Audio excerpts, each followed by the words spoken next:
GS को आम कौन करवा ना तो एत सब अच्छी केमी पढ़ा ताहा न डरिकिना आम एग्जाम ओरिएंटेड जहाँ भी क्वेश्चन अच्छी से एनालाइज करकिना पढ़ा। तो देखो मु 2 इयर्स भितर जीत भी गवर्नमेंट एग्जाम देखिए मुझे जहाँ जीएस को एनालाइज करके नोट बन। तो देखो आमर जीएस रो मेन है रैंडमली आम कि पढ़ाने रैंडमली सब पढ़ा द्वारा एत जा भास्ट सिलेबस तो केमती कवर करवा। तो एग्जाम ओरिएंटेड जहाँ भी आम आसूँ एनालाइज करकिना पढ़ा। तो देखो एव्री गवर्नमेंट एग्जाम रे आम ओडिशा गवर्नमेंट एग्जाम रे सबुथिरे आमर सिलेबस थाए स्टैटिक जीके रो Odisha plus India then polity then history पढ़ा आम मॉडर्न मेडिएवल एनिशिएंट सीए रे आम last 6 month then geography then general and science. तो यही सब आमर मेन है एतिकी आमर मोस्ट सिलेबस।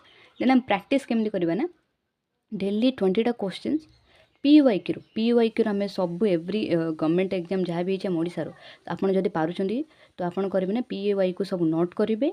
देन एमसीक्यू सब बेले 20टा question PYQ plus MCQ practice करेंगे और डेली सीए सहित आप टच रे डेली आप करेन्ट अफेयर प्रैक्टिस करेंगे ना हेनी आपन को कौन माने सबुदिन जहाँ प्रैक्टिस थे माने तो आपन को रिविजन कर एग्जाम टाइम रे रिविजन करने को हेल्पफुल हम कौन पे आपन को अधिकांश दिन मन रही।